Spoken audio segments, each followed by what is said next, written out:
তোষামোদ নয়, ক্ষমতাকে প্রশ্ন করাই গণমাধ্যমের কাজ। শাসক ও শোষক শ্রেণীর জবাবদিহিতা নিশ্চিত করে জনগণের স্বার্থ রক্ষায় কাজ করেন সংবাদকর্মীরা। আমরা প্রশ্ন করতে চাই আপনার হয়ে, জানাতে চাই আপনি যা জানতে চান। শুরু করছি গ্লোবাল টেলিভিশনের নিয়মিত আয়োজন প্রশ্নগুলো সহজ। আমি নাজমুল আশরাফ। এই অনুষ্ঠানে আমরা চলমান নানা ঘটনার তথ্য এবং বক্তব্য তুলে ধরি। অতিথিদের কাছে জানতে চাই সেসব তথ্য এবং বক্তব্যের প্রতিক্রিয়া বা বিশ্লেষণ। সংস্কার নিয়ে জাতীয় ঐক্যমত্য সৃষ্টির লক্ষ্যে রাজনৈতিক দলগুলোর সঙ্গে আলাদাভাবে আলোচনা আগামীকাল বৃহস্পতিবার থেকে শুরু করতে যাচ্ছে জাতীয় ঐক্যমত্য কমিশন। আমরা জানি যে সংবিধান, জনপ্রশাসন, নির্বাচন ব্যবস্থা, বিচার বিভাগ ও দুর্নীতি দমন কমিশন, এই 5টি সংস্কার কমিশনের গুরুত্বপূর্ণ 166 সুপারিশের বিষয়ে মতামত চেয়ে গত 6 মার্চ 37টি রাজনৈতিক দল ও জোটের কাছে 13 মার্চের মধ্যে মতামত দিতে বলা হয়।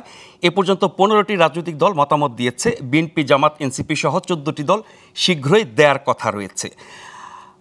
যেই 5টি সংস্কার কমিশনের বিষয়ে রাজনৈতিক দলগুলোর মতামত চাওয়া হয়েছে, তাদের মধ্যে যারা এর মধ্যে দিয়েছেন তাদের সাথে আগামীকাল থেকে একটি একটি করে দলের সাথে বৈঠক শুরু করতে যাচ্ছে জাতীয় ঐক্যমত্য কমিশন।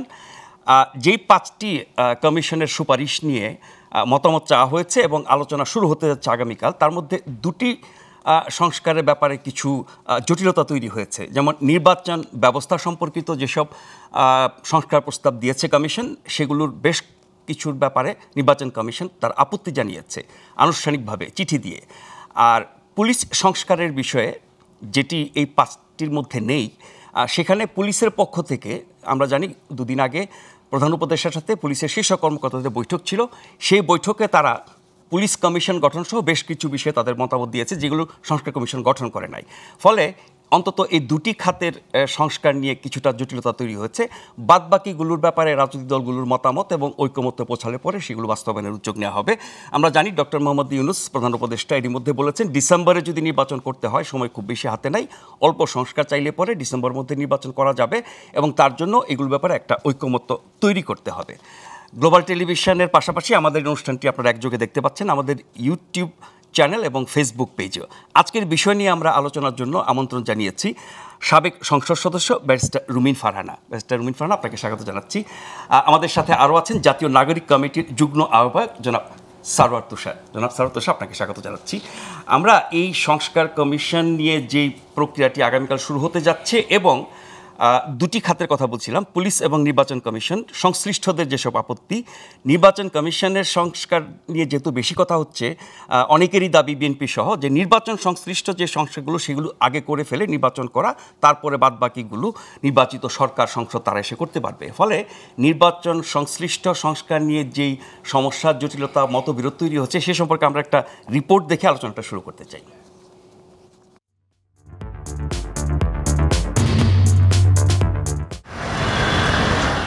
আগামী ডিসেম্বর মাসকে ঘিরে চলছে নির্বাচনী ডামাডোল, তাই দ্রুত সংস্কারে মরিয়া অন্তর্বর্তী সরকার। এসব সংস্কারের রূপরেখার দেখভাল করছে জাতীয় ঐক্যমত্য কমিশন। এরই মধ্যে বেশ কয়েকটি অংশীদার ঐক্যমত্য কমিশনের চিঠির জবাব দিয়েছে, যাতে বিভিন্ন বিষয়ে একমতের পাশাপাশি রয়েছে দ্বিমতও। এরই মধ্যে জাতীয় সংসদ নির্বাচন ঘিরে নির্বাচন ব্যবস্থা সংস্কার কমিশন তাদের পূর্ণাঙ্গ প্রতিবেদনে 16টি ক্ষেত্রে 150টি সুপারিশ প্রস্তাব করেছে। তবে 10টি গুরুত্বপূর্ণ সংস্কার প্রস্তাবে ভিন্ন মত নির্বাচন কমিশনের। এর মধ্যে রয়েছে নির্বাচন কমিশনারদের বিরুদ্ধে তদন্ত, ফেরারি আসামিকে নির্বাচনে অযোগ্য ঘোষণা। সংস্কার কমিশনের সুপারিশে দ্বিমত করে নির্বাচন কমিশন বলেছে, এগুলো বাস্তবায়ন হলে স্বাধীনতা খর্ব হবে ইসির। 48 ঘন্টার ভিতরে একটা সার্টিফাই করতে হবে। এটা আমরা মনে করি যে এটা দরকার নেই, কারণ নির্বাচন সম্পর্কে রিটার্নিং অফিসার সন্তুষ্ট না হয়ে তো ফলাফল দিচ্ছেন না, নাম্বার 1। আর নাম্বার 2 হচ্ছে যে এটা গেজেট হচ্ছে। তবে ইসির দ্বিমতকে স্বাগত জানিয়েছেন নির্বাচন ব্যবস্থা সংস্কার কমিশনের প্রধান ও জাতীয় ঐক্যমত্য কমিশনের সদস্য বদিউল আলম মজুমদার। তিনি বলেন, ভিন্নমত থাকবেই, ইসির যেসব বিষয়ে আপত্তি রয়েছে তা আমলে নিয়ে করা হবে পুনর্বিবেচনা। আমরা কতগুলো সুপারিশ দিয়েছি, কিন্তু এই সুপারিশগুলো আলাপ আলোচনার সুযোগ সৃষ্টি করে দিয়েছে, যে যাতে কতগুলো বিষয় তারা একমত হতে পারে কিংবা দ্বিমত হতে পারে। তারা তো দ্বিমত করতেই পারে, তাদের মতামত তো থাকতেই পারে। আমরা এগুলো যেহেতু আমাদের কাছে এসছে ঐক্যমত্য কমিশনের কাছে, আমরা এগুলো বিবেচনা নেব। এরই মধ্যে ইসির চিঠি পাঠানো হয়েছে মন্ত্রিপরিষদ বিভাগে ও প্রধান উপদেষ্টার কার্যালয়ের মুখ্য সচিবকে। চিঠিতে এসব বিষয়ে প্রয়োজনীয় ব্যবস্থা নেওয়ার অনুরোধ করা হয়েছে। Marufa Kamal, Global Television, Dhaka. Barrister Rumin Farhana, যাদের নিয়ে সংস্কার তাদের মতামতের তো একটা গুরুত্ব আছে। নির্বাচন ব্যবস্থার সংস্কার কমিশন যে কাজগুলো করে সুপারিশ দিয়েছে সেগুলো নিয়ে আপনাদের সাথে ঐক্যমতের চেষ্টা এবং প্রক্রিয়া চলছে, কিন্তু যাদের নিয়ে সংস্কার তাদেরই অনেক আপত্তি আছে। ওই জায়গাটা আগে নিষ্পত্তি করা দরকার ছিল না? আপনাকে অসংখ্য ধন্যবাদ। আমরা শুরু থেকে শুনে এসেছি রাজনৈতিক দলগুলো যেই বিষয়ে একমত হবেন সেই বিষয়গুলোতে সংস্কার হবে, এবং এই যে অল্প সংস্কার বা বড় সংস্কার, বেশি সংস্কার, এই কথাগুলো কিন্তু প্রধান উপদেষ্টার কার্যালয় থেকে স্বয়ং প্রধান উপদেষ্টা বলেছেন রাজনৈতিক দলগুলোকে মাথায় রেখে। কিন্তু আমরা কিন্তু একবারও ভাবিনি, বা যাদের ভাবার কথা ছিল তারাও ভাবেননি, যে যাদেরকে ঘিরে এই সংস্কার প্রক্রিয়া নিয়ে, মানে যাদেরকে ঘিরে এই সংস্কারগুলো হচ্ছে বা হবে, প্রস্তাবগুলো এসছে, তারা আসলে কি ভাবছে। সে কারণে রাজনৈতিক দলগুলো তাদের মতামত দেওয়ার আগেই আমরা দেখতে পাচ্ছি নির্বাচন কমিশন থেকে আপত্তি এসছে, আমরা দেখতে পাচ্ছি পুলিশের কাছ থেকে আপত্তি এসছে। যেহেতু নির্বাচনকে ঘিরেই মোটামুটি আলোচনাগুলো এখন চলছে, নির্বাচন কমিশনের যে আপত্তিগুলো সেগুলো ডেফিনেটলি আগে রিজলভ করতে হবে, নিষ্পত্তি করতে হবে। এবং এই নিষ্পত্তিটা আসলে কে করবে? এটা কি রাজনৈতিক দলগুলোর সঙ্গে আলোচনার পরে এটা নিষ্পত্তি হবে, নাকি নির্বাচন কমিশনের সঙ্গে সরকার বসে এটিকে আগে নিষ্পত্তি করবে, এবং যেই বিষয়গুলোতে নির্বাচন কমিশন এবং সরকার একমত হবেন, অর্থাৎ যেই সুপারিশগুলো নির্বাচন কমিশনের সঙ্গে একমত হয়ে ঠিক করা হবে যে না এই সংস্কারগুলো আসলে কমিশনের করতে হবে, সেই বিষয়গুলোর পরবর্তীতে রাজনৈতিক দলগুলোর সামনে রাখা হবে। আমরা এই বিষয়ে স্পষ্ট নই। 1, 2 হচ্ছে ইতিমধ্যে যে আমরা রিপোর্টটি দেখছিলাম সেখানে বলা হচ্ছে 14টি দল তাদের মতামত জানিয়েছে, আর 15টি দল শীঘ্রই দেবে। এই 15টি দলের মধ্যে বড় দলগুলো যেগুলো মেজর স্টেক হোল্ডার, বিএনপি, জামাত, তারা কিন্তু কেউ এখনো কোনো মতামত দেয়নি।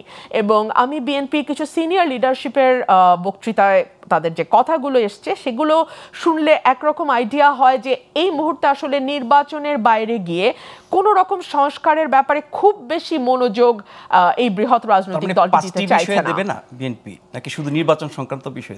না, আমরা মনে করছি, মানে বিএনপি যেটা মনে করছে, যেহেতু সামনে নির্বাচন, সুতরাং নির্বাচন সংক্রান্ত সংস্কার, আপনি যদি বিএনপির মহাসচিব থেকে শুরু করে সিনিয়র লিডারদের বক্তব্য দেখেন, আপনি দেখবেন 5 তারিখের পর থেকে ওনারা কিন্তু একটি কথাই ক্রমাগত বলেছেন, নির্বাচন সংক্রান্ত সংস্কারগুলোর পরে নির্বাচন দেখ, তারপরে নির্বাচিত সরকার এসে বাকি সংস্কারগুলো করুক। এখন 166টি সংস্কারের প্রস্তাব এসছে, এবং এর মধ্যে একটা ফরম্যাটও দেওয়া হয়েছে, yes, no and what is your comment. এই ফরম্যাটটাও আসলে অনেক রাজনৈতিক দল খুব বেশি বোধহয় কমফোর্টেবলও ফিল করছে না। তারা ভাবছে যে অনেক জায়গায় আসলে সরাসরি হ্যাঁ বা না এর মধ্যে দিয়ে জবাব দেওয়াটাও কঠিন ভাবতে পারে কোনো রাজনৈতিক দল। 2 হচ্ছে এগুলোকে পাবলিক করে দেয়া হবে। সো কোন কোন পলিটিক্যাল পার্টি কোন কোন জায়গায় হ্যাঁ বলছে, আর কোন কোন পলিটিক্যাল পার্টি কোন কোন জায়গায় না বলছে, এটা কিন্তু একদম মানুষের সামনে খোলা বইয়ের মতন থাকবে। সো সামনে কেউ যদি ক্ষমতায় যাওয়ার পরে তার প্রমিস থেকে বা তার কমিটমেন্ট থেকে সরে আসে, তখন মানুষের কাছে ভোটের রাজনীতি নিয়ে আরেকবার যাওয়াটা তার জন্য ডিফিকাল্ট। কারণ কেউ যদি শেখ হাসিনার মতন ক্ষমতায় থাকতে চায়, that is all together a different story. But আপনাকে যদি মানুষের মুখে ব্যালট আপনি দেখতে চান, সুমনের হেলিকপ্টার গানটার মতো, তাহলে কিন্তু আপনাকে এই জায়গাগুলোতে খুব সাবধানে পা ফেলতে হবে। আপনি কোনটাতে হ্যাঁ বলছেন, কোনটাতে না বলছেন, কেন হ্যাঁ বলছেন, কেন না বলছেন, হ্যাঁ যে বলছেন সেটা আপনি কতটা করতে পারবেন, আদৌ আপনার দ্বারা সেটা সম্ভব কিনা, এত প্রশ্ন আমার মনে হয় বড় স্টেক হোল্ডার যারা, তারা খুব কমফোর্টেবল হবে না। আমি যদি একেবারে নির্মোহভাবে আপনাকে বলি, তাহলে আমার মনে হয় তারা খুব বেশি কমফোর্টেবল হবে না। মানে বাকি দলগুলো দেবে না এরকমটি আশঙ্কা করছেন? না, আমি সেটা বলছি না, তবে কিভাবে দেয় সেটাও দেখার বিষয়। কারণ ইতিমধ্যে হ্যাঁ নার বিষয় নিয়ে একটি আপত্তি এসছে বড় দলগুলোর কাছ থেকে, তারা কিভাবে দেয়, কোন ফরম্যাটে দেয়, এগুলো বিষয়। এবং আরেকটা প্রশ্ন আসলে করাই যায় যে সরকার নির্বাচন নিয়ে কি ভাবছে। আমি দেখলাম যে আমাদের কন্টেন্টের শুরুতেই বলা হচ্ছে আগামীকাল থেকে সিরিজ বৈঠক শুরু হবে এবং সরকার কিন্তু খুব সিরিয়াসলি ভাবছে ডিসেম্বরের মধ্যে, সো তারা তড়িঘড়ি কাজ সারতে চাইছে। সত্যি কি সরকার ডিসেম্বরে নির্বাচন চাইছে? প্রধান উপদেষ্টা তো বারবার বলছেন। প্রধান উপদেষ্টা কি ডিসেম্বর বারবার বলছেন? না, কিন্তু কেন আমি কথাটি বলছি, যদি অল্প হয় তাহলে ডিসেম্বর। শুরুতে কথাটি ছিল অল্প হলে ডিসেম্বর, বেশি হলে মার্চ, মানে ম্যাক্সিমাম। শুরুতে ছিল জুন, মানে মধ্য 26-এর মধ্যভাগ, জুন, হ্যাঁ 26-এর মধ্যভাগ। যদিও এটা অনেকে জানুয়ারি চেয়েছে, ওনার প্রেস উইং থেকে বলা হয়েছে এটা জুন পর্যন্ত। সেখান থেকে কমে এসে উনি বিদেশি গণমাধ্যমকে যখন সাক্ষাৎকার দিলেন ওটা মার্চে গেছে। মার্চের পরে আবারও গার্ডিয়ানকে যখন সাক্ষাৎকার দিলেন উনি বললেন জুন। তারপরে আবার তড়িঘড়ি করে দেখলাম উনি এটাকে ডিসেম্বর বলছেন। ইউএস সেনেটরের সাথে বৈঠকে উনি এটাকে ডিসেম্বর বলছেন। এখানে একটি বড় প্রশ্ন আছে। আপনি জানেন উপদেষ্টাদের কলেবর সম্ভবত বাড়ানো হচ্ছে এবং আরও বেশ কিছু নতুন উপদেষ্টা হয়তো বা উপদেষ্টা পরিষদে যুক্ত হতে পারেন, এমন কথা আমরা বিভিন্ন জায়গায় বিভিন্ন সময় শুনছি। এই সময় উপদেষ্টা কলেবর বাড়ানো কিংবা ওনার অ্যাসিস্ট্যান্সের জন্য আরও নতুন মানুষকে যুক্ত করা এই পরিষদে, সেটা কিন্তু এক ধরনের ইঙ্গিত দেয় যে বিষয়টি এত দ্রুত যদি হবে বলে আমরা মনে করি যে আর মাত্র 6 মাস 7 মাস পরেই আমরা একটি নির্বাচন পেতে যাচ্ছি, বিষয়টি তেমন নাও হতে পারে। এর বাইরে দেখেন অনেকগুলো আনরিজলভড কোয়েশ্চেন রয়ে গেছে। এক হচ্ছে আমরা দেখছি আমাদের নতুন যেই ভাইরা নতুন দল করেছেন, আমার সেই ভাইরা বলছেন বিচার শেষ হওয়ার আগে কেউ যেন নির্বাচনের নাম মুখেও না নেয়। ঠিক আছে, সেটা নিয়ে সমালোচনা হচ্ছে একজনের বক্তব্য, পুরো দলের অবস্থান তো সেটা না। আবার পুরো দলের অবস্থান না সেটাও কিন্তু তারা কেউ বলেননি, স্যাররা বলবেন, কিন্তু দলের অবস্থান না এটা কিন্তু দল থেকে বলা হয়নি।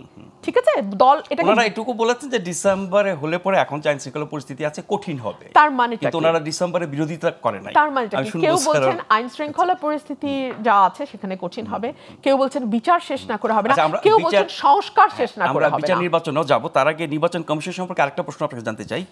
কমিশনারদের বিরুদ্ধে সরকার ব্যবস্থা নিতে পারবে, এটা কি কমিশনারের কর্তৃত্ব ক্ষমতা, সাংবিধানিক যেই মানে ক্ষমতা সেটাকে খর্ব করবে? আবার কমিশনাররা যদি অসদাচরণ করেন তাদের বিরুদ্ধে কি কোনো ব্যবস্থা নেওয়া যাবে না? দেখুন, আমি রিপোর্টটা পড়ছিলাম, ওনারা বলছেন সুপ্রিম জুডিশিয়াল কাউন্সিল তো আছে, মানে সর্বোচ্চ আদালতের বিচারকদের ব্যাপারে যা হয়, সর্বোচ্চ আদালতের বিচারকদের ব্যাপারে যা হয়, বিকজ 5th অ্যামেন্ডমেন্ট তো আবার রিভাইভ করে যেহেতু সুপ্রিম জুডিশিয়াল কাউন্সিলের ব্যবস্থাটা আছে, সো সেইভাবে তারা বলেছেন যে এটা তো একটা পন্থা আছেই। 2 যেটা সেটা হলো যে সাধারণত বাংলাদেশের পলিটিক্যাল কালচারটা কি, যারা হারে তারা কখনোই সেই হারটাকে সহজভাবে নিতে পারে না, এটা একটা অদ্ভুত ব্যাপার। সেই যে সূক্ষ্ম কারচুপি দিয়ে শুরু হলো, তারপর থেকে আমরা দেখলাম যে যারাই হারে তারাই বিষয়টাকে ইয়ে করে। প্লিজ এটার মধ্যে 8, 14 এবং 18-24-এর নির্বাচন আমি আনছি না, বিকজ ওটাকে আমি নির্বাচন মনেই করি না, ওটা নির্বাচনই নয়। বাংলাদেশে এই 15 বছর কোনো নির্বাচন হয় নাই, জাতীয় বা স্থানীয় কোনোটাই হয়নি, বাট তারপরেও যেই নির্বাচনগুলো মোটা দাগে ন্যাশনালি এবং ইন্টারন্যাশনালি গ্রহণযোগ্য হয়েছে সেগুলো নিয়েও বিস্তর বিতর্ক আছে। এবং মোটামুটি একটা ডেমোক্রেটিক প্রসেস হলে কি দেখা যায়, অ্যান্টি স্ট্যাবলিশমেন্ট ভোট সবসময় উপরে থাকে।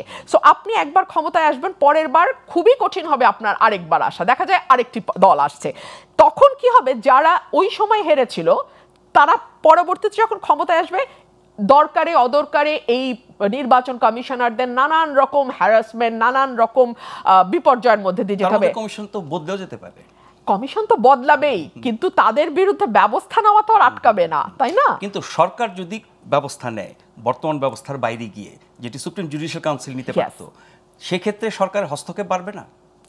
আমি বুঝিনি প্রশ্ন। আমি বলছি সরকার যদি কমিশনারদের বিরুদ্ধে ব্যবস্থা নেওয়ার কর্তৃত্ব পায়, হ্যাঁ, সেক্ষেত্রে সরকারের হস্তক্ষেপ বাড়বে না কমিশনের উপরে? অনেক বেশি বাড়বে, অনেক বেশি বাড়বে। কিন্তু মুশকিলটা হচ্ছে কি, সরকারে যারা আসবে তাদের তো খুব বেশি কোনো অভিযোগ থাকবে না কমিশনের বিরুদ্ধে, তারা তো জিতে আসবে। অভিযোগ তো থাকবে যারা হেরেছে তাদের, যারা হেরেছে তারা আবার ক্ষমতা আসতে তো কমিশন বদলে যাবে, কিন্তু তাতে কিছু যায় আসে না, ব্যক্তিরা তো থাকবেন, ব্যক্তির বিচার করা হবে। ঠিক আছে, এই কারণেই এই সুপারিশগুলো করা হয়েছে। এখন যে আমরা 14, 18 এবং 24-এ যারা কমিশনার ছিলেন তাদের বিচারের কথা বলছি, ঠিক একইভাবে সেই সময়ও একই ঘটনাটি ঘটবে। কিন্তু আমি বলছি যে বাংলাদেশে 15 বছর কোনো নির্বাচন হয় নাই, সুতরাং এই 3টা নির্বাচনের সঙ্গে পুলিশ যেমন যুক্ত, প্রশাসন যেমন যুক্ত, দলের ক্যাডার বাহিনী যেমন যুক্ত, কমিশনও যুক্ত। এখন আপনি বিচার করলে সকলের বিচার আপনাকে করতে হবে, কিন্তু এগুলো হচ্ছে ইউনিক সার্কামস্ট্যান্স। কেন তার বিচার হবে না? অন্যায় কেন বিচার হবে না, কিন্তু that is unique circumstance. But নির্বাচন কমিশনের দাবিটা আমার কাছে যৌক্তিক মনে হয় যে সুপ্রিম জুডিশিয়াল কাউন্সিল তো আছে, যে ব্যবস্থাটি এখন আছে সেটি থাকুক, তাদেরকে তো আনা যাবে। আমি একটু সারাতের কাছ থেকে ফিরে আসি। নির্বাচন কমিশনারদের বিরুদ্ধে সরকারের ব্যবস্থা নেওয়ার কর্তৃত্ব সহ 10টি বিষয়ে তারা দ্বিমত জানিয়েছে। কমিশনের সাথে সংস্কার কমিশন, নির্বাচন কমিশনের সংস্কার কমিশনের এই বিরোধটা রাজনৈতিক দলগুলোর সাথে আলোচনার প্রক্রিয়া যাওয়ার আগে নিষ্পত্তি করা উচিত ছিল কিনা, বা কমিশনের এই অবস্থানকে আপনি কিভাবে ব্যাখ্যা করবেন? আপনাকে ধন্যবাদ, রুমিন আপাকে শুভেচ্ছা। নির্বাচন কমিশন তার পজিশন জানিয়েছে এবং অনেকগুলো বিষয়ে তাদের দ্বিমত আছে, সেটা থাকতেই পারে। কিন্তু আমি মনে করি যে এটা নিষ্পত্তি করে রাজনৈতিক দলগুলোর সাথে বসতে হবে, এটার তেমন কোনো জরুরত নাই। যে ফিডব্যাকগুলো আসছে, রাজনৈতিক দলের কাছ থেকে ফিডব্যাক আসছে, নির্বাচন কমিশনের কাছ থেকে এসেছে, ফলে এই সবগুলো নিয়েই তো আবার এই জাতীয় ঐকমত্য কমিশন চিন্তা ভাবনা করবে, যাচাই বাছাই করবে। সেখান থেকে যেগুলো ভ্যালিড মনে হবে, যে আপত্তিগুলো সেটা এই প্রক্রিয়ার মধ্য দিয়ে সর্ট আউট করা যাবে, এটা খুব বড় সমস্যা না। কিন্তু এর চেয়েও নির্বাচন কমিশন নিয়ে আরও ঘোরতর প্রশ্ন তৈরি হয়েছে। যেমন আপনি দেখেছেন যে এই আলোচনাটা আরও ওঠা উচিত ছিল একটু, যে গণবিজ্ঞপ্তির প্রশ্নটা নতুন দলের প্রশ্নে, এটা মোর সিরিয়াস রিট হয়েছে এবং হাইকোর্ট রুলও করেছে, ঠিক আছে। এইটার ক্ষেত্রে হচ্ছে যে আমরা জানি না যে আমরা দল করার পরেই হঠাৎ করে ওনারা এই গণবিজ্ঞপ্তি কেন দিলেন। এর মাঝখানে কিন্তু অনেক দিন পর্যন্ত ওনারা চুপচাপ ছিলেন, তারপর হুট করে দিলেন এবং বললেন 20 এপ্রিলের মধ্যে। ফলে আমাদের দিক থেকে একটা উদ্বেগ ছিল, আমরা ভাবছিলাম যে এটা আমরা কীভাবে তাদের কাছে আমরা যাব বা অফিসিয়ালি, এবং তাদেরকে আমাদের উদ্বেগের ব্যাপারটা জানাবো, যে আগের যে আরপিও, সেই আরপিওতে আমাদের এই মুহূর্তে সক্ষমতা অবশ্যই আছে, কারণ যেহেতু আমাদের নাগরিক কমিটি পর্যায়ে অনেকগুলো কমিটি আছে, প্রায় 400-র মতো কমিটি আছে, ফলে আমরা সেটা হয়তো করতে পারতাম। 21টা জেলা নিবন্ধনের শর্তগুলো পূরণ করার জন্য আমরা করব। কিন্তু আপনি 28 ফেব্রুয়ারি থেকে 20 এপ্রিল, মাঝখানে রোজা, ঈদ ইত্যাদি আছে, তাই না? সেই ক্ষেত্রে আমাদের কাছে মনে হয়েছে যে এটা কি আমাদের প্রতি ওনারা একটু বৈরী আচরণ করলেন কিনা, বা এটা একটু পক্ষপাতমূলক হলো কিনা। এই জন্য আমরা স্টেপস নেব চিন্তা করছিলাম। এর মধ্যে অন্য একটা ছোট দলের পক্ষ থেকে তারা একটা রিট করেছিল এবং সেটা হাইকোর্ট যথার্থই জিজ্ঞেস করেছে যে এটা অবৈধ কেন হবে, কারণ দর্শন হয়েছে। এখন নির্বাচন কমিশন, আগে তো আপনি এই নির্বাচন ব্যবস্থা সংস্কার কমিশন তো কতগুলো আরপিওর সংশোধনী এনেছে, আপনি সেইগুলো সর্ট আউট করাটা আগে, আপনি যদি প্রায়োরিটির কথা বলেন যে এটা আগে নিষ্পত্তি হওয়া দরকার কিনা, যেহেতু বাংলাদেশে আপনি এটা অস্বীকার করতে পারবেন না এই বাস্তবতাটা, যে বাংলাদেশে একটা নতুন দল এসেছে এবং সেটা কোনো ব্যাঙের ছাতা টাইপের দল না, যে আমি একটা সংবাদ সম্মেলন করে একটা দল ঘোষণা করে দিলাম। এটা বাংলাদেশের অভ্যুত্থানকারী নেতৃত্বের মধ্য দিয়ে গড়ে ওঠা একটা দল। ফলে এটাকে সিরিয়াসলি নেওয়া উচিত ছিল নির্বাচন কমিশনের, এবং আগে এটা তাদের জানতে চাওয়া উচিত ছিল যে আপনারা যে সংশোধনীগুলো দিয়েছেন আরপিওর কতটুকু বাস্তবায়িত হবে, কী হবে, বা এই ব্যাপারে তাদের কোনো মতামত আছে কিনা। যেমন এই যে তারা যে আপত্তিগুলো দিয়েছে, এর মধ্যে আরপিও সংক্রান্ত তেমন কোনো আপত্তি নাই, যে সংস্কার প্রস্তাবগুলোর ব্যাপারে আপত্তি নেই। তাহলে আমরা ধরে নিব যে তারা সবগুলো আরপিওর ব্যাপারে একমত, সংশোধনীর ব্যাপারে একমত। যদি সেটা হয়ে থাকে তাহলে তো এই আরপিও সংশোধনীটা আগে হওয়া উচিত ছিল। যেমন নতুন সংশোধনীতে কি আছে যে আপনার 10% জেলায় অফিস থাকলেই হবে। 10% জেলা মানে আপনার 7টা জেলার মতো পড়ে আর কি, হ্যাঁ, বা সর্বমোট সারা দেশে 5000 মতো ভোট থাকলেই হবে। এটা অনেক সহজ করা হয়েছে। তো এই জিনিসটা আগে আমরা ভেবেছি যে আগে সর্ট আউট, আমরা এখনও মনে করি যে এটা সর্ট আউট হওয়া দরকার। এটা সর্ট আউট না করে বাকি যে বিষয়গুলো বললেন, এগুলো আমি মনে করি যখন আলোচনা হবে রাজনৈতিক দলগুলো তাদের মতামত দেবে। সুপ্রিম জুডিশিয়াল কাউন্সিলের ব্যাপারে আমাদের খুব বেশি আপত্তি নাই, যেটা রুমিন আপা অলরেডি বলেছেন যে এইরকমই ঘটবে, কারণ যারা জিতে এসেছে তাদের তো আর এটা নিয়ে অত উদ্বেগ থাকবে না। পরবর্তীতে আসলে আপনি ব্যক্তির বিচার করছেন, কমিশনের তেমন কোনো আসলে শায়েস্তা করা যাচ্ছে না। সেই ক্ষেত্রে সুপ্রিম জুডিশিয়াল কাউন্সিল হলে আপনি তাৎক্ষণিকভাবে এটার একটা, যদি আসলেই তারা কোনো অসদাচরণ করে থাকে তাহলে এটা ব্যবস্থা নেওয়া যাবে। সেই দিক থেকে এটা ঠিক আছে। আমাদের জন্য মেজর কনসার্ন হচ্ছে আমি যেটার কথা বললাম আর কি। তো আমি মনে করি যে এটা রাজনৈতিক দলগুলোর সাথে আলোচনা করলে সেটা ঠিক হয়ে যাবে, এবং আগে এটার ব্যাপারে সিদ্ধান্ত নিতে হবে। এই যে আরপিওর যে সংশোধনীগুলো এসেছে, এই যে আরপিওর বিভিন্ন সংশোধনী, নিবন্ধন, এগুলো সহ এই যে কমিশনটা গঠিত হয়েছে সেটাও কিন্তু পুরনো আইনি হয়েছে।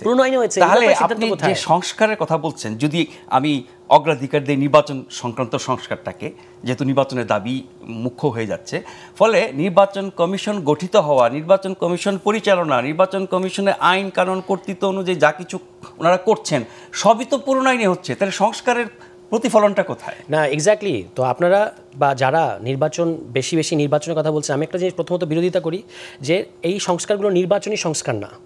কথাটা বিএনপির কিন্তু টোনটাও এরকম, এবং বিএনপির যে আসলেই কোনো সদিচ্ছা আছে সংস্কারে, সেটা আপাতত এখন ঘোরতর সন্দেহ তৈরি হয়েছে। সব যেমন বিষয়ে না নির্দিষ্ট কোনো বিষয়ে? মানে পুরো সংস্কার প্রক্রিয়া ব্যাপারে আপনি যদি তাদের একজন খুবই গুরুত্বপূর্ণ নেতা মির্জা আব্বাসের বক্তব্য শুনে থাকেন কয়েকদিন আগে, উনি বলেছেন যে আপনাদের হাতের কোনো সংস্কার, ওই যে আপনার হাতের পানি খাবো না মতো হয়ে গেছে ব্যাপারটা, আপনাদের হাতে কোনো সংস্কার আমরা গ্রহণ করবো না, আমরা নির্বাচিত সরকার এসে এটা কিন্তু বাতিল করে দেব। কিন্তু দলীয়ভাবে সবসময় বলা হচ্ছে যে কিছু নির্বাচনের আগে কিছু নির্বাচন না, আচ্ছা, এটা এখন তাহলে আপনারা তো প্রশ্ন করলেন, ধরুন বিচার বিভাগ নিয়ে বিচার নিয়ে যে সার্জিসের একটা মন্তব্যকে, তো আমরা তো তাহলে জিজ্ঞেস করবো যে এটা কি বিএনপির স্ট্যান্ড কিনা? বিএনপি কি বলেছে যেটা আমাদের স্ট্যান্ড না? আমরা এখন পর্যন্ত শুনি নাই। বরং জাতিসংঘের মহাসচিব আসার পর থেকে বিএনপির মহাসচিব ওখানে ফেস করে এসে প্রথম সাংবাদিকদের সামনে যে কথাটা বলেছেন সেটা হচ্ছে কেন যে এই বৈঠক আমি ঠিক বুঝতে পারিনি। তো আমার কাছে মনে হচ্ছে উনি যে বুঝতে পারছেন না এটা একটা লজিক্যাল কারণ আছে, সেটা হচ্ছে কারণ এখানে তো নির্বাচন নিয়ে আলোচনাটা কম হয়েছে, সংস্কার নিয়ে বেশি আলোচনা হয়েছে, এই জন্য উনি হয়তো বুঝতে পারেন না। ওখানে প্রশ্ন উঠেছে যে জাতিসংঘ মহাসচিবের কাছে সংস্কার প্রস্তাব তুলে ধরা বা তার কাছে দাবি করার মানেটা কি? না, এটা তো ওই বৈঠকটা তো জাতিসংঘের মানে আয়োজনে হয়েছে বা জাতিসংঘ এটা অর্গানাইজ করেছে, ফলে জাতিসংঘ তার প্রায়োরিটি ঠিক করেছে। মহাসচিব সাহেব এটা এই ব্যাপারটা তো এরকম না যে ডক্টর ইউনূস তাকে শিখিয়ে পড়িয়ে দিয়েছেন, এটা তো হয় না, এটা আমরা সবাই বুঝছি। সংস্কার বা নির্বাচন বা বিচার এগুলোর ব্যাপারে জাতিসংঘের করণীয় কি? মানে হোয়াই নট? আপনি যদি তারা কি বলেছে যে বাংলাদেশ একটা পরিবর্তন, তারা কি প্রত্যাশা করে সেটা বলেছে। হ্যাঁ, সেটা exactly. They are not party to this. না, তারা এটা করে দেবে না, বাংলাদেশকে সেটা করতে হবে। তারা তাদের প্রায়োরিটিটা খুব পরিষ্কারভাবে বলে গেছে এবং বিএনপির হতাশাটা এরপর থেকে পরিষ্কার। মির্জা আব্বাসের কথা থেকে শুরু করে মির্জা ফখরুল, তাদের যে বক্তব্যগুলো আপনি যদি দেখেন তারা ওইটাতে, ফলে আমরা শুরুর থেকে যে কথাটা হ্যামারিং করছিলাম ওইটাই কিন্তু মির্জা আব্বাসের কথা দিয়ে আবার প্রমাণিত হচ্ছে। আমরা বলেছি যে বিএনপি সংস্কার করবে কিনা এই ব্যাপারে আমাদের যথেষ্ট সন্দেহ আছে, এক।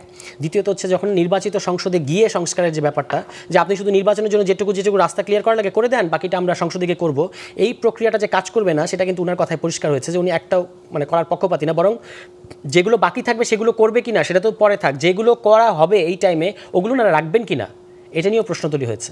এই জন্যই আমরা একটা পদ্ধতির উপর জোর দিচ্ছিলাম, যেটা গণপরিষদের কথা, যে গণপরিষদ আপনি করেন সেখানে সকল পার্টিস বা যারা বিএনপির একমত হতে হবে। আচ্ছা, এখন নির্বাচনের প্রশ্ন তো আমাদের একমত হতে হবে। মানে আপনি যদি পুরো আলোচনাটাকে বিএনপিকে কেন্দ্রে ধরে থাকেন তাহলে আলোচনাটা একরকম, প্রত্যেকের একমতের কথা বলছি। আমি একটা জিনিস এখানে ফ্র্যাঙ্কলি বলি, যদি ব্যাপারটা এরকম হয় যে ছাত্ররা কিন্তু এখন একটা পলিটিক্যাল স্টেক এবং মেজর পলিটিক্যাল স্টেক, কার সাংগঠনিক সক্ষমতা বা আওতা কত বড় সেটা দিয়ে আপনি এটা বুঝতে পারবেন না, ন্যাশনাল গুরুত্বের নির্বাচন আসলে পরে বুঝতে পারবেন, রাইট? সেটা তো নির্বাচনের প্রশ্ন, কিন্তু এর বাইরে পলিটিক্যাল স্টেকের বিবেচনা করতে গেলে ছাত্ররা একটা বড় পলিটিক্যাল স্টেক। তাদের কনসার্নগুলো, তারা কোনগুলো জিনিসগুলো নিয়ে ট্রমাটাইজড হয়ে আছে, এগুলো যদি আপনি পুরোপুরি ইগনোর করেন তাহলে বাংলাদেশের সামনের ভবিষ্যৎটা খুব একটা ভালো হবে। হ্যাঁ, ইগনোর করা হচ্ছে, ইগনোর করা হচ্ছে। যেমন বলা হচ্ছে যে এই 36 দিনের আন্দোলন করে আপনারা এটা কি পাইলেন, এরকম বলা হচ্ছে। তারপর বিচারের প্রশ্নে কোনো রকম করা হচ্ছে না, মানে এটাকে সিরিয়াসলি নেওয়া হচ্ছে না। পাশাপাশি হচ্ছে আপনার আওয়ামী লীগ প্রশ্নটাকে সেটেল করা হচ্ছে না, ঠিক আছে? বরং বলা হচ্ছে, কনভিন্স করার চেষ্টা করা হচ্ছে যে আওয়ামী লীগকে নির্বাচনে আসতে দেন, অসুবিধা কোথায়, জনগণ তো ভোট দিয়ে তাদেরকে ভোট দিয়ে প্রত্যাখ্যান করবে। হ্যাঁ, এই কথাগুলো আসছে। ফলে এই জিনিসগুলোর ব্যাপার, যেগুলোর ব্যাপারে ছাত্রদের স্ট্রং রিজার্ভেশন আছে, আপনাকে অবশ্যই তাদের সাথে কথা বলতে হবে এবং তাদের কথাটা শুনতে হবে। আদারওয়াইজ বাংলাদেশের মানে আমি বলবো যে যদি এইটাকে ইগনোর করে আপনি নির্বাচন করেও ফেলতে পারেন, তারপরে যে সরকার আসবে, যেমন ধরুন মির্জা আব্বাসের কথাটাই খেয়াল করেন, উনি তো ধরে নিয়েছেন যে ওনারা সরকারে যাচ্ছেন, তাই না? যে আমরা সরকারে গিয়ে এগুলো সব বাতিল করে দিব, উনি ধরে নিয়েছেন যে ওনারাই গভর্নমেন্ট। দলের অনেকেও এরকম ধারণার কথা পাবলিকলিও বলছেন। না, আমরা বলেছি যে যাদেরকে জনগণ ভোট দেবে তারা জিতে আসবে। যাই হোক, এখন কথাটা হচ্ছে যে আমি বলবো যে এই সংস্কার কার্যক্রম যে টাইম ফ্রেম আপনারা বলছেন, আমরা কিন্তু টাইম ফ্রেমের বিরোধিতা করছি না। বারবার এটা বলা হচ্ছে যে ছাত্ররা নির্বাচন চায় না, আমরা এই টাইম ফ্রেমের মধ্যেই বলেছি যে এর মধ্যেই করতে হবে। কিন্তু যদি এটা আপনি ইগনোর করে তারপর যদি যান 3 জোটের রূপরেখার মতো আবার একটা জিনিস আমাদেরকে ফিরিয়ে নিয়ে যান, ইতিহাসের কাঁটা আবার পেছনে দিয়ে ঘোরানো হয়, তাহলে আসলে যেটা হবে সেটা হচ্ছে যারা সরকারে যাবে, ধরে নিলাম সেটা যদি বিএনপি হয়, তাহলে এটা বিএনপির জন্যই অসম্ভব রকম ক্ষতির কারণ হবে, মানে কারণ আনরেস্টটা থেকে যাবে। অভ্যুত্থান পরবর্তী যে বাস্তবতা বা অভ্যুত্থানের যদি শিক্ষা, লক্ষ্য, স্পিরিট যাই বলি না কেন, বিএনপি যদি নির্বাচিত হয় সেটাকে কি উপেক্ষা করতে পারবে? না, আমরা কি যে নির্বাচিত হবে তার বিরোধিতা করেছি? না, বিএনপি নির্বাচিত হলে যেই লক্ষ্য, উদ্দেশ্য এবং দাবি দেওয়ার কথা আপনারা বলছেন, বিএনপি কি এটা উপেক্ষা করতে পারবে? 100 বার বিএনপির অ্যাটিটিউডে দেখে মনে হচ্ছে তারা উপেক্ষা করবে, কারণ তারা 31 দফার মধ্যে আটকে আছে। জনমত আছে না এগুলো? হ্যাঁ আছে, কিন্তু এটা তো আপনি তো তখন বলবেন যে আমি তো নির্বাচিত সরকার, আমাকে তো জনগণ ভোট দিয়েছে, সুতরাং আমি যেটা করতে চাইবো এটাই জনগণ করতে চায়। কিন্তু নির্বাচনী প্রচারণাতেও তো এই বিষয়গুলো গুরুত্ব পাবে। আসবে। দেখুন, বিএনপি কিন্তু অভ্যুত্থানের পরেও 31 দফার বাইরে আসে নাই, কিন্তু আমরা বলেছি যে 31 দফা আর এখনকার রাজনীতির এটার আবেদন ফুরিয়ে গেছে। কেন? অনেকগুলো কমন আছে, কারণ হচ্ছে অনেকগুলো কমিশন, আপনি খালি কমন আছে, অনেকগুলো কমিশন গঠনের ওয়াদা আছে বিএনপির 31 দফার মধ্যে, তো সেই অনেকগুলো কমিশন এখনই হয়ে যাচ্ছে। তো এখনই যদি হয়ে যায় তাহলে আপনাকে তো নতুন করে আপনার দফাটা দিতে হবে সামনে নির্বাচনকে কেন্দ্র করে, কিন্তু তারা বলছে তারা 31 দফার বাস্তবায়ন করবে, এবং এই যে সংস্কার জাতীয় ঐক্যমত্য কমিশনে তারা যাবে সেখানেও তারা তাদের 31 দফাকে বেস ধরে তাদের মতামত দেবে। দেখি আমরা ওনারা কি মতামত দেন। আর সবশেষ কথা হচ্ছে ঐক্যমত্য হওয়ার ব্যাপার আছে। একটা ছোট্ট বিরতি নিয়ে ফিরে আসছি। আপনারা দেখছেন প্রশ্নগুলো সহজ, গ্লোবাল টেলিভিশনের নিয়মিত আয়োজন। আশা করছি ফিরে এসে আপনাদের সাথে পাবো।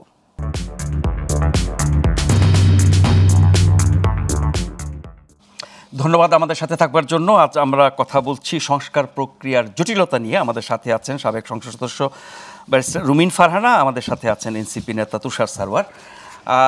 রুমিন ফারহানা, বিরতির আগে তুষার অনেকগুলো কথা বলেছেন আপনাদের দল সম্পর্কে, নিশ্চয়ই আপনি শুনেছেন। আমি শুধু বলেছি যে জনাব মির্জা আব্বাসের এই বক্তব্যটাই বিএনপির অবস্থান কিনা, বা বিএনপির অন্যান্য নেতাদের বক্তব্যের রেফারেন্সে তিনি যা বলেছেন, জাতিসংঘ মহাসচিবের সাথে বৈঠকের পর যা বলেছেন, তাতে করে মানুষ কি এটা ধরে নিতে পারে না যে সংস্কারের ব্যাপারে আপনাদের আগ্রহ বা অনীহা আছে, আগ্রহ কম বা অনীহা আছে? দেখুন নাজমুল ভাই, 36 দিন সংখ্যায় কিন্তু খুব বেশি না, 365 দিন একটা বছর, তার মধ্যে মাত্র 36 দিন। এই 36 দিনে বাংলাদেশের মানুষের মনোজগতে একটা বিরাট ওলট পালট হয়ে গেছে। আমি একজন ক্ষুদ্র রাজনৈতিক কর্মী, আমি রাজনীতিবিদ এবং আইনজীবী, মানবাধিকার নিয়ে কাজ করেছি দীর্ঘ সময়। আমার নিজের ভেতরে আমি যে পরিবর্তনগুলো দেখি সেটা হয়তো এই 36-এর অভ্যুত্থান না হলে হয়তো সেরকম হতো না, আমি জানি না। এরকম পরিবর্তন বহু মানুষের মধ্যে হয়েছে। আপনি যে দেয়ালে গ্রাফিতিগুলো পড়েন, এখনো তো আমরা যখন দীর্ঘ সময়ে ট্রাফিকে আটকে থাকি ঘন্টার পর ঘন্টা, দেয়ালের লেখাগুলো পড়ে মুখস্থ হয়ে গেছে, পড়তে পড়তে অলমোস্ট মুখস্থ হয়ে গেছে। এই লেখাগুলো গভীর জীবনবোধ এবং রাজনীতিবোধ থেকে উৎসরিত। এই লেখাগুলো শুধু লেখা না, এই লেখাগুলো বহু মানুষ মনে প্রাণে বিশ্বাসও করে। হ্যাঁ, সো এই পরিবর্তনটা শুরু হয়েছে। এখন এই পরিবর্তনটা কতটুকু টিকবে, কতটুকু টিকতে দেয়া হবে, কতটুকু দীর্ঘ সময় ধরে থাকবে এবং আদৌ প্রিভেইল করবে কিনা, টিকে যাবে কিনা, সেটা একটা বিরাট প্রশ্ন। তবে সামনের রাজনীতি আমি খুব পরিষ্কার দেখি না। ঠিক একটা নির্বাচন হবে, একটা দল ক্ষমতায় চলে আসবে, তারপরে আবার একটা 5 বছর পরে চমৎকার নির্বাচন হবে, তারপর আরেকটা দল, কোনো একটা দল আসবে বা ওই দলটি আবার আসবে। আমি সামনের মানে এরকম স্বাভাবিক প্রক্রিয়া দেখছেন না? না, আমি দেখি না। কারণ আমি দেখি না এই কারণেই রাজনীতিটাকে একেবারে নোংরা করে ফেলবার জন্য দায়ী বাংলাদেশের রাজনীতিবিদরা। হ্যাঁ, সব সহ গত 15 বছর হাসিনা বাংলাদেশে কোনো রাজনীতি রাখে নাই। এর আগেও যে একেবারে খুব ভালো রাজনীতি ছিল তা আমি বলছি না, কিন্তু 15 বছর একেবারে বাংলাদেশ থেকে রাজনীতিকে ঝেঁটিয়ে বিদায় করা হয়েছে। সেইখানে জায়গা করে নিয়েছে ব্যবসায়ীরা, বিরাট স্টেক আছে তাদের বাংলাদেশের রাজনীতিতে, সেইখানে স্টেক আছে প্রশাসনের, সেইখানে স্টেক আছে সিভিল অ্যান্ড মিলিটারি ব্যুরোক্রেসির। এই কথাগুলো সাহস করে কেউ বলবে না, আমি বলছি। এতগুলো স্টেক হোল্ডার যখন খেলে তখন পলিটিশিয়ানদের খেলার পোর্শনটা অনেক ছোট হয়ে যায়। সো আমরা যদি মনে করে থাকি যে এই বুঝি আমাদের সুবর্ণ দিন চলে এলো, 5 বছর পর পর ঘুমিয়ে ঘুমিয়ে একটা দারুণ দারুণ নির্বাচন বাংলাদেশ প্রসব করবে আর বাংলাদেশের 8 কোটি ভোটার লাফিয়ে লাফিয়ে গিয়ে ভোট দিতে পারবে, সরি, না। আমি যেটা দেখি, বাংলাদেশ আগামী 10 থেকে 15 বছর, 20 বছরও একটা টার্ময়েলের মধ্যে দিয়ে যাবে। ওইসব ফ্যাক্টরের কারণে, ওইসব শক্তির কারণে, সব রকম অনেক স্টেক আছে এক মাঠে। তাদেরকে কি রাজনীতিবিদরা পরাস্ত করতে পারবে না? রাজনীতিবিদদের পরাস্ত করার ইচ্ছা আছে আপনাকে কে বলল? রাজনীতিবিদরা পরাস্ত করতে চায় কে বলে? এটা তো আবারও ফ্যাসিবাদ, স্বৈরশাসন কায়েম হবে। কেউ চায় না আপনাকে, তাই বা কে এত গ্যারান্টি দিয়ে বলল? কারা চায়? কারা চায় আমি জানি না, আমি পলিটিশিয়ানদের ব্যর্থতা নিয়ে আলাপ করছি ভাই, আমাকে ওইটুকুর মধ্যে আটকান। হ্যাঁ, আমি পলিটিশিয়ানদের ব্যর্থ, তারা তাদের স্টেকটা অনেকের মধ্যে ভাগ করেছে এবং গত 15 বছরে পাকাপোক্ত ভাগে ভাগ হয়েছে। এখন চাইবে, এবং 15 বছরের বিরোধী দলের ইতিহাস তো আমাদের চোখের সামনে দেখা, তাই না? সো বাংলাদেশকে সুস্থ ধারার রাজনীতিতে আনতে, বাংলাদেশের সুস্থ ধারার সরকারি দল এবং সুস্থ ধারায় বিরোধী দল টিকার অবস্থা তৈরি করতে আমাদের অনেক সময় লাগবে আরো। এবং এর মধ্যে তো আমি যে স্টেক হোল্ডারদের কথা বললাম সেটা তো আছেই।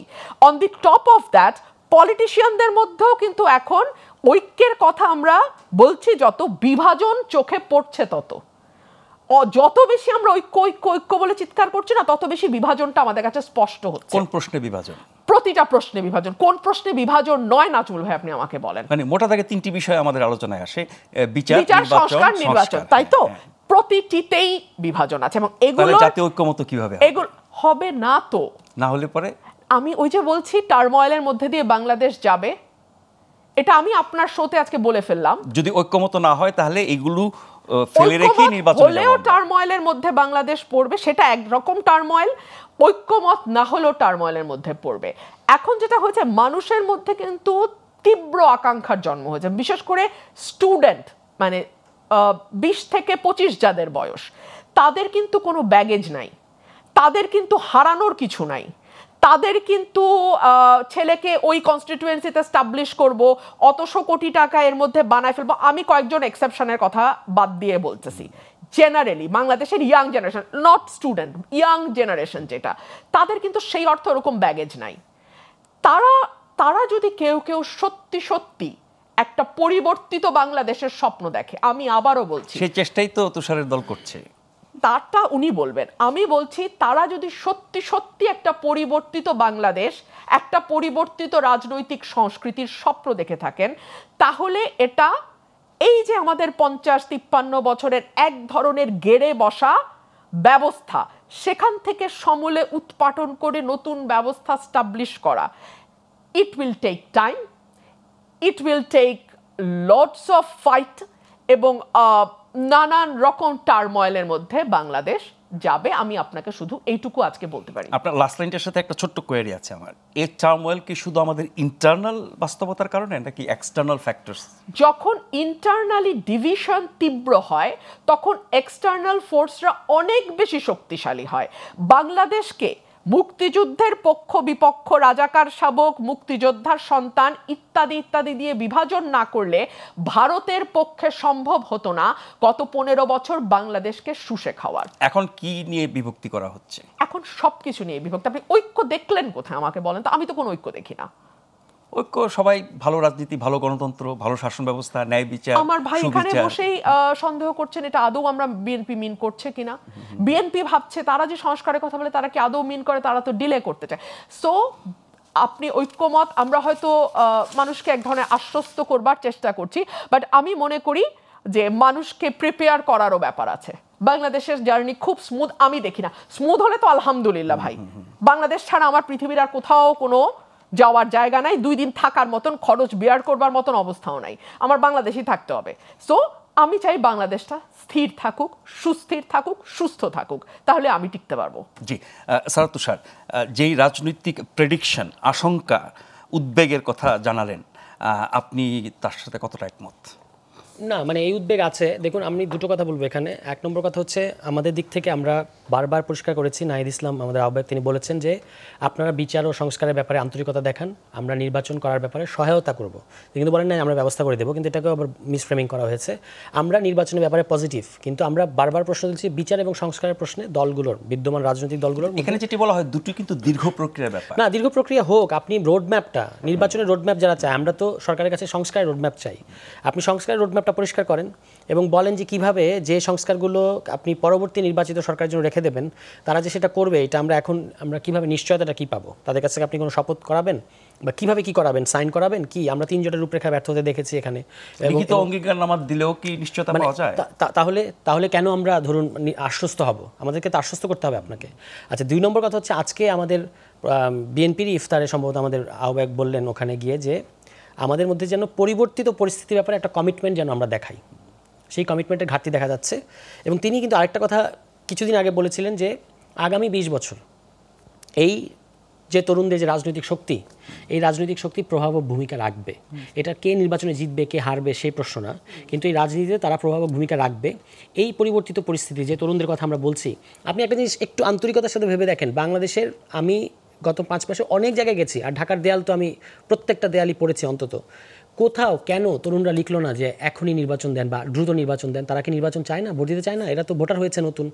আমার নিজের ভোট দেওয়ার প্রতি প্রচণ্ড ক্রেভিং আছে, কারণ যেহেতু আমি কখনো ভোট দিতে পারি নাই, কিন্তু এটা লিখছে না কেন? এই সাইকোলজিটা তো বুঝতে হবে। এটা অগ্রাধিকারের মধ্যে আসছে, এটা অগ্রাধিকারের মধ্যে নাই, কারণ তারা মনে করছে এটা inevitable outcome of this reform. আপনি রিফর্ম, তারা লিখছে বাংলাদেশ 2, স্বাধীনতা এনেছি, সংস্কার আনবো, মানে সংস্কার করতে পারলে নির্বাচনটা অটোমেটিক্যালি আসবে এবং নির্বাচিত সরকার এসে যেন আবার অনির্বাচিতভাবে ক্ষমতায় থাকার যে দীর্ঘ সিলসিলা আমাদের এখানে আছে, প্রত্যেকটা অনির্বাচিত সরকারের পেছনে এখানে ওই রাজনৈতিক দল এবং নির্বাচিত সরকারগুলোর দায়, যে পরবর্তীতে যে লম্বা আসার ক্ষেত্রে। তাহলে আপনি দেখবেন, আমি এখন তো পরিষ্কারভাবে বলতে চাই, বিএনপিকে তো এই দায় নিতে হবে। বিএনপি প্রথমবারই 3 জোটের রূপরেখা তারা নষ্ট করে দিয়েছে। প্রথমবারই তারা একটা বিতর্কিত নির্বাচন করেছে 96 সালে। তারপর তারা 14দশ সংশোধনীর মধ্য দিয়ে বিচারপতি বয়স বাড়ানোকে কেন্দ্র করে যে কাণ্ডটা করলো, তার ফলে লগি বৈঠা, তার ফলে 111 এসব এসছে। এবং তারপরে বিএনপিটা সবচেয়ে বড় ভুক্তভোগী। আমি এটা বহু আগে লিখে বলেছিলাম যে মাঠে বিএনপি খেলতে চাচ্ছে, এই মাঠ এবং এই খেলার নিয়ম বিএনপির জন্য তৈরি করা না, এটা আওয়ামী লীগের জন্য তৈরি করা।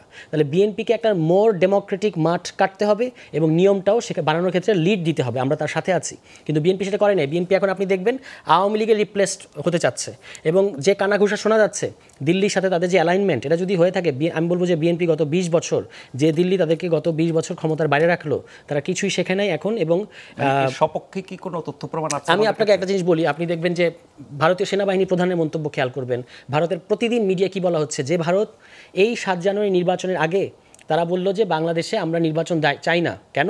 কারণ নির্বাচন আসলে, তখন তো বিএনপি আন্দোলনে ছিল, আমরা বিএনপির সাথে ছিলাম কিন্তু যুগপৎ আন্দোলনে। সো তারা বললো যে যদি নির্বাচন দেন তাহলে ইসলামিক ফান্ডামেন্টালিস্ট ক্ষমতায় আসবে। বিএনপিও কিন্তু তাদের কাতারে, তাদের চোখে তখনই ইসলামিক ফান্ডামেন্টালিস্ট ছিল, বিএনপি হাইফেন জামাত, এভাবেই তারা প্রচার করতো। সেই ভারতের সেনাবাহিনী প্রধান, এটা কি তার জুরিসডিকশনের মধ্যে পড়ে বাংলাদেশে কখন নির্বাচন আসবে? তিনি বললেন যে নির্বাচিত সরকার ছাড়া আমরা সম্পর্ক স্বাভাবিক করবো না। এবং এখন 7 মাসের ব্যবধানে তারা বাংলাদেশের নির্বাচন নিয়ে, ইউনূস সরকার কী চায়, কেন নির্বাচন দিচ্ছে না, ঠিক বিএনপি যেভাবে কথা বলে ওই একই ল্যাঙ্গুয়েজে, বা আমি উল্টো করে বলতে পারি, দিল্লি যেভাবে কথা বলছে বিএনপির সাথে হুবহু আপনি মিল পাবেন, মানে in terms of intention. Even পলাতক আরাফাত সাহেবও মাঝে মাঝে ফেসবুক স্ট্যাটাসে যা বলেন তার সাথেও বিএনপির বক্তব্য মিলে যায়, যে এই সরকারের নিরপেক্ষতা নাই। বিএনপিও কিন্তু এই প্রশ্ন তুলেছে। সুতরাং আমাদের কাছে সন্দেহ হয়, আশঙ্কা হয়, মানে এটা, মানে আমি একেবারে 2 + 2 4 দিয়ে আপনার মেলাতে পারবো না, কিন্তু এই আশঙ্কা তো হচ্ছে।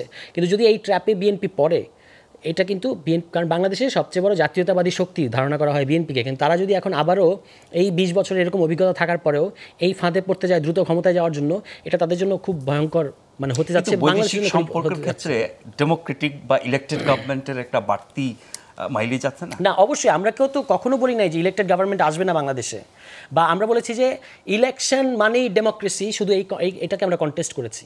বাংলাদেশে ইলেক্টেড গভর্নমেন্টগুলোর মতো স্বৈরতান্ত্রিক গভর্নমেন্টকে আমরা তো ভেবেছিলাম যে এরশাদের পরে আর বাংলাদেশে কখনো স্বৈরতন্ত্র কায়েম হবে না, কিন্তু বাংলাদেশে আমরা কি 2001-06 শাসনামল দেখি নাই? আমরা কি 8 থেকে 24-এর এই শাসনামলকে দেখি নাই? যে ফ্যাসিবাদ তৈরি হলো তো নির্বাচনের মধ্য দিয়ে। তাহলে এই গত 3টি নির্বাচন বা 10 বছর বা 15 বছরের আগে যদি যান, আমি বাংলাদেশের ইতিহাসের বিচারে যে নির্বাচনগুলো হয়েছিল এবং যে সরকারগুলো হয়েছিল, সেগুলো তুলনামূলক অন্য সব সরকারের চেয়ে ভালো ছিল না? ছিল, কিন্তু 2001 থেকে 6 রেজিমের কথা, 91 থেকে যদি মনে আছে, 91 থেকে 96 প্রথমবার এসেই তো তারা নির্বাচনটাকে বিতর্কিত করেছে। আমি শুধু বলতে চাচ্ছি যে মানে এই নির্বাচিত সরকারগুলো একেবারে পারফেক্ট ডেমোক্রেসি ডেলিভার করতে পেরেছে এরকম আমরা বলবো না, ঠিক আছে? ইনস্টিটিউশনসগুলোকে তারা নানাভাবে প্রভাবিত করতে চেয়েছে, এবং বিএনপিও কিন্তু এটার জন্য দায়ী, কম আর বেশি দায়ী। তাহলে তাদের এই পরিস্থিতি সম্পর্কে অ্যাসেসমেন্টটা কী, মানে পরিষ্কার কোনো অ্যাসেসমেন্ট আমরা দেখতে পাইনি। ধরেন এই যে 31 দফা তারা এত ঘটা করে বলে, এই 31 দফায় 70 অনুচ্ছেদ সম্পর্কে কী বলা হয়েছে? আমরা ক্ষমতায় গেলে এটা নিয়ে পরীক্ষা নিরীক্ষা করে দেখব। That's the language. আপনি এখন সার্চ করে দেখেন, পরীক্ষা নিরীক্ষা করে দেখবো, মানে কি আপনি আসলে এটা বদলাবেন না তো? আপনি তো আপনার সংসদ সদস্যদেরকে স্বাধীনভাবে কথা বলতে দেবেন না। আমি একটু বলবো সারওয়ার, জি জাস্ট আ মিনিট।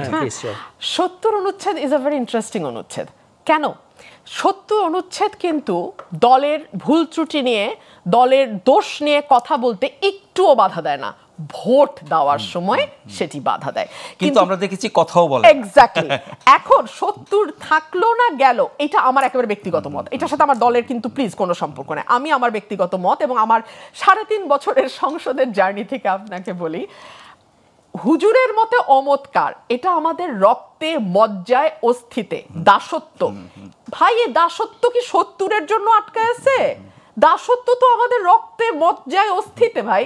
আপনি দাসত্ব 70 থাকলে কি আর না থাকলে কি?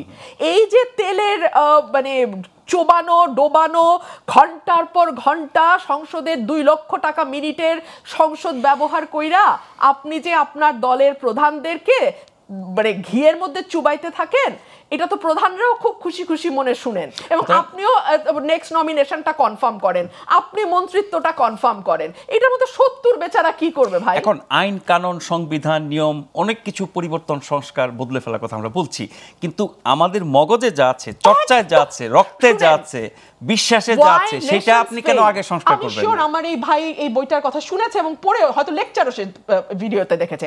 ওয়াই নেশনস ফেইলে পরিষ্কার আছে একটা জাতি কেন উন্নত হয় আর একটা জাতি কেন আজীবনের জন্য দাসত্ব করতেই থাকে। বিকজ উন্নত যে দেশগুলো আপনি দেখবেন তাদের মেধার, যোগ্যতার এবং তাদের যেই এবিলিটি সেটাকে অনুযায়ী তারা কাজ পায়, রিওয়ার্ডেড হয়, প্রমোটেড হয়। আর আমাদের মতন দেশগুলো হচ্ছে চাটার পার্টি। সো চারটে আপনি আসলে যত দূর যেতে পারেন।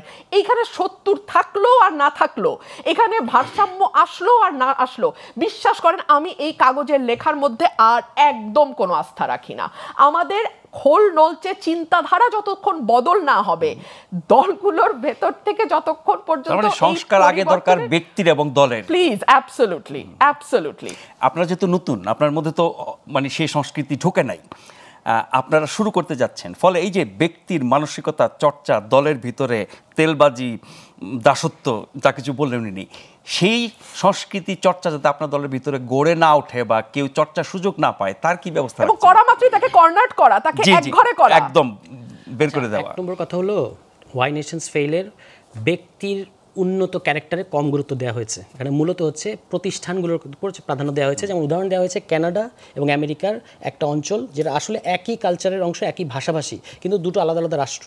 সেখানে দেখা গেছে মেক্সিকো এবং আমেরিকা। তো সেখানে দেখা গেছে যে আসলে ওই আমেরিকার দিকে যারা তারা বেশি প্রসপার করছে, কারণ কি তাদের ওই স্বাধীন ইনস্টিটিউশনসগুলো আছে। আমরা বাংলাদেশে ঠিক এটাই বলছি যে আপনি যতক্ষণ পর্যন্ত ইনস্টিটিউশনসগুলো স্বাধীন হবে না এবং মানে তারা প্রপারলি ফাংশন করতে পারবে না, ততক্ষণ পর্যন্ত শুধু ইলেকশন দিয়ে আপনি ডেমোক্রেসি করতে পারবেন না। একটা মিনিট আপা। 2 নম্বর কথা হচ্ছে যে মানে ধরুন ব্যক্তি তো এটা তো শাশ্বত যে মানুষ কবে ভালো হয়ে যাবে, মানুষ ভালো হয়ে গেলে তো আর আমাদের রাষ্ট্র সরকার কিছু দরকার ছিল না, কিন্তু আমাদের তো লাগে।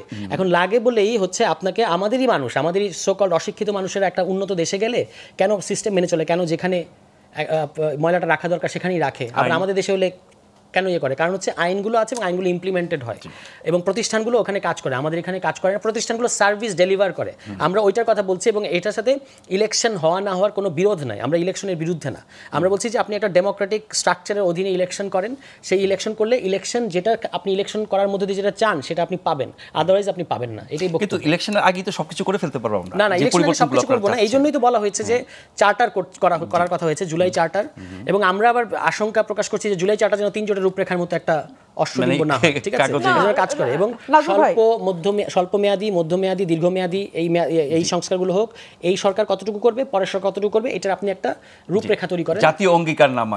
এই বইটা আমার এত প্রিয় যে বইটা নিয়ে আমি আসলে স্যারের সাথে ডিবেট করতেই চাই এই কারণে যে প্রতিষ্ঠানের ব্যাপারে বলা হয়েছে প্রতিষ্ঠানগুলো এমন সব ব্যক্তিদের দ্বারা গঠিত হয় যেই ব্যক্তিরা আসলে তার মেধা যোগ্যতা দিয়ে প্রতিষ্ঠান। আপনি বিল্ডিং তো প্রতিষ্ঠান না, আপনি কাকে দিচ্ছেন? ধরুন আমি এখন লিক করি বলে আমি পুলিশের কমিশনার হবই, তো কমিশনার যখন হবো এবং আমি জানবো যে আমি যদি বিরোধী দলের যত ঠেঙাইতে পারবো, যত মামলা দিতে পারবো, যত ঘুরাইতে পারবো, আমার তত দ্রুত প্রমোশন হবে। তো এইটা যখন ক্রাইটেরিয়া হয় তখন তো প্রতিষ্ঠান দাঁড়াবে না।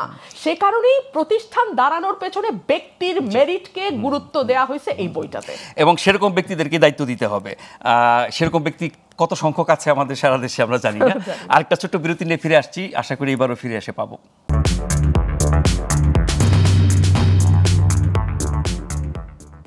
প্রশ্নগুলো সহজ, দেখছেন গ্লোবাল টেলিভিশনে। আমাদের আজকের অতিথি ব্যারিস্টার রুমিন ফারহানা এবং জনাব সারোয়ার তুষার। আমরা এই পর্যায়ে সংস্কার বিষয়ক আরেকটা রিপোর্ট দেখে আবার আলোচনায় ফিরব। এই রিপোর্টটি মূলত একটি বিশ্লেষণধর্মী রিপোর্ট, যেখানে বিশ্লেষকরা বলছেন সংস্কার ছাড়া শুধুমাত্র নির্বাচনের মাধ্যমে যদি ক্ষমতার হাতবদল হয় তাহলে জনগণের প্রত্যাশা পূরণ হবে না, যেটি মূলত সারোয়ার তুষার বলতে চেয়েছেন। আমরা একটু প্রতিবেদনটি দেখি।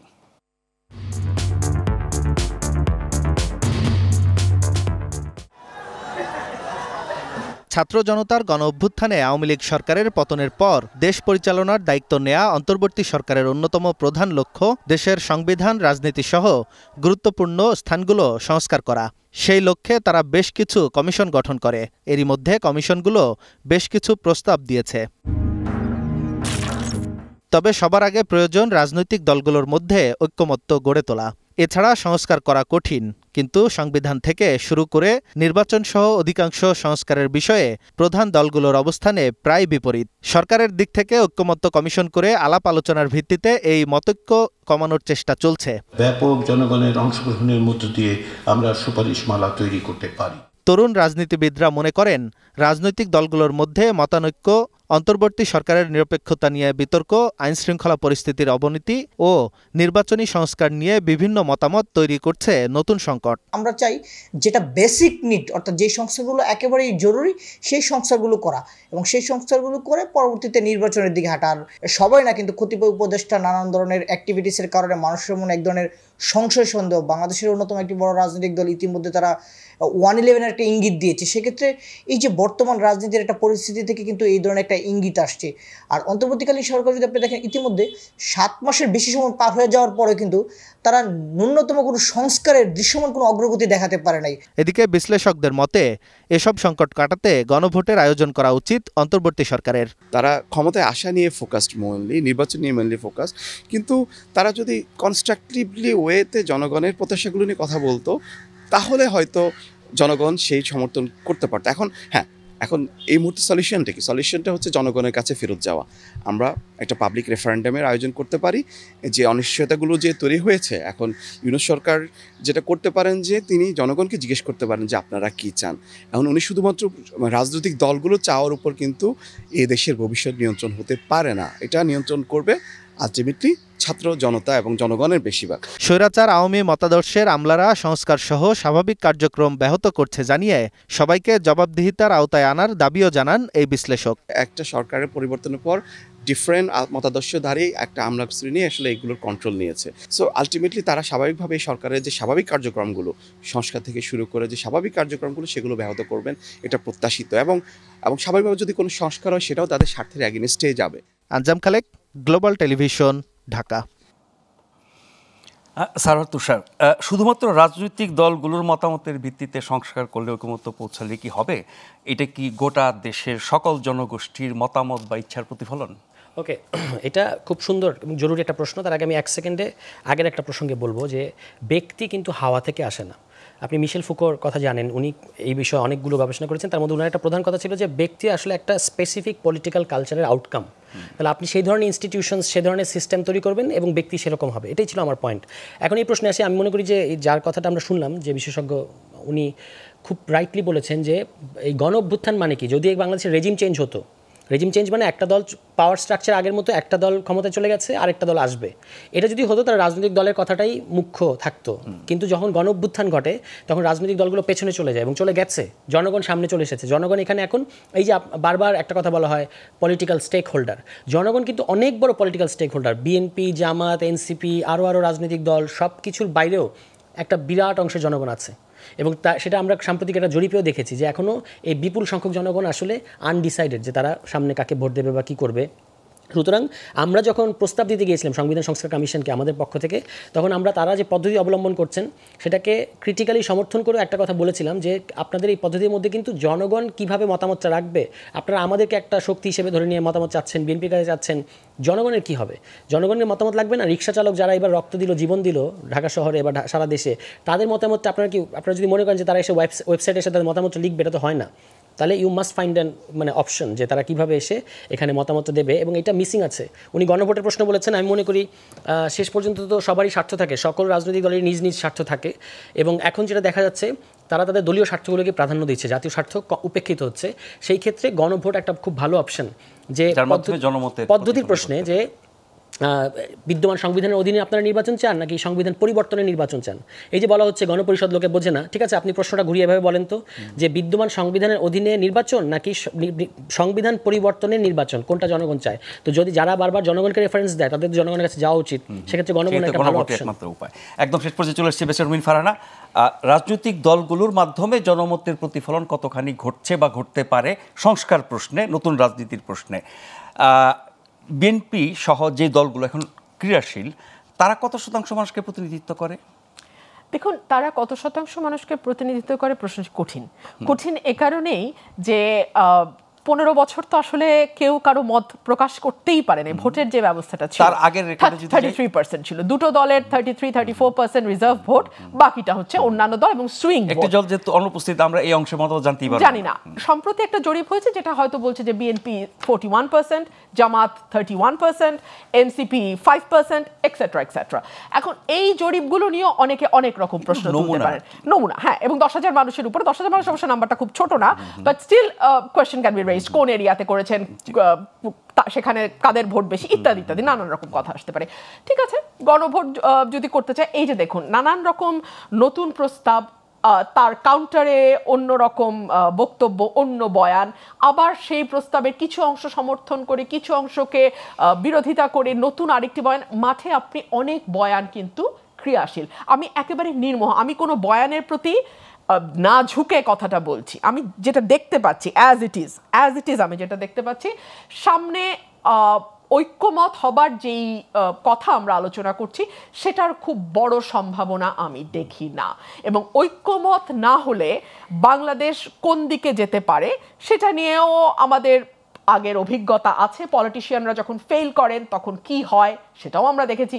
সেখান থেকে আবার বাংলাদেশ উত্তরণ হয়, আবার পলিটিশিয়ানরা আসেন, তারা খুবই নেকেডলি আবার ফেল করেন পলিটিশিয়ানরা, আবার হয়তো সেভিয়ার হিসেবে কাউকে না কাউকে আসতে হয়।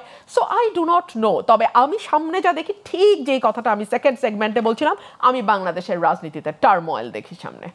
এখন টার্মোয়েল যদি হয়, সেটি ঠেকানোর, প্রতিরোধ করার, সেই অবস্থা থেকে দেশ জাতি জনগণকে বাঁচানোর প্রাথমিক দায়িত্ব তো হচ্ছে সরকারের, তারপর হচ্ছে রাজনৈতিক দলগুলোর, তারপরে সমাজে অন্য শ্রেণী পেশার মানুষ। তো সেই জায়গায় কাদের এগিয়ে আসা উচিত? প্রাথমিকভাবে আমি মনে করি সরকারের দায়িত্ব অনেক, কিন্তু সরকার সামনে যা বলে সেটাই যে সব কথা তাও তো নয়। সরকারের ভেতরে এমন অনেক কথা আছে, অনেক সিদ্ধান্ত আছে, অনেক কারণ আছে যেগুলো সরকার পাবলিকলি বলবে না, বলা উচিত না, ন্যাশনাল সিকিউরিটির প্রশ্ন আছে। সো সেই জায়গা থেকে সরকারের ভিতরে কি চলছে আমি বলতে পারবো না, আমি সরকারের আশপাশেরও কেউ না, বলতে পারবো না। কিন্তু যেহেতু ডক্টর মোহাম্মদ ইউনূস, যার একটা আন্তর্জাতিক খ্যাতি আছে এবং আন্তর্জাতিক শক্ত কানেকশন আছে, which is very very important, so এটাকে উনি আসলে কিভাবে কাজে লাগাবেন, কতটুকু কাজে লাগাতে আদৌ পারবেন এবং বাংলাদেশের রাজনীতিবিদরা কতটুকু তাকে সেটা কাজে লাগাতে দেবে, এই অনেক প্রশ্ন সামনে আছে। স্যার তুষার, 1 মিনিট সময় আছে। 1 মিনিটের মধ্যে আমি জরিপটা নিয়ে একটা মন্তব্য করি। আপা বলেছেন 41%, আমি আপনাকে ওই জরিপটা আমি খুব পুঙ্খানুপুঙ্খভাবে পড়ে বলছি। 10,600-র মতো, ইটস আ বিগ স্যাম্পল। সেখানে আনডিসাইডেড হচ্ছে 38%, রেস্ট 62%-এর মধ্যে সিদ্ধান্ত নিয়েছে কিন্তু প্রকাশ করে নাই, এটা হচ্ছে 34%। বাকি যারা সিদ্ধান্ত নিয়েছে এবং প্রকাশ করেছে তাদের মধ্যে 41% বিএনপির। এবারে আপনি টোটাল স্যাম্পলের 10,600 করেন, সেখানে বিএনপির পক্ষে ডিসাইসিভলি অবস্থান নিয়েছে মাত্র 17%, জামায়াত ইসলামের পক্ষে মাত্র 12%। নতুন দল, তখনও যারা জরিপে অংশ নিয়েছে জানতো না দলটার নাম কি হবে, তারা শুধু শুনেছে যে আসতে যাচ্ছে, সেখানে তারা হচ্ছে 3%। ঠিক আছে, এই হচ্ছে ইকুয়েশন। ফলে আমি মনে করি যে যেটা আমাদের যে সাধারণত থাকে 30%, 35% বাধা ধরা, এবার কিন্তু সেটা ঘটতে যাচ্ছে না। এই কারণে আমি বলেছিলাম যে টোটাল 59% হচ্ছে আপনার এই জরিপ অনুযায়ী 59% এখনো, মানে 38% একেবারে পুরোপুরি সুইং, আর বাকি অংশটুকু হচ্ছে আপনার দোদুল্যমান আছে, তারা সিদ্ধান্ত নিয়ে রেখেছে কিন্তু আপনাকে জানাচ্ছে না। এর মধ্যে আওয়ামী লীগের ভোটার থাকতে পারে, বিএনপির পক্ষে সিদ্ধান্ত নেবে এমনও থাকতে পারে, এনসিপি যদি ভালো করে তাদের পক্ষে থাকতে পারে, এটা অনেক অনেক ধরনের হতে পারে।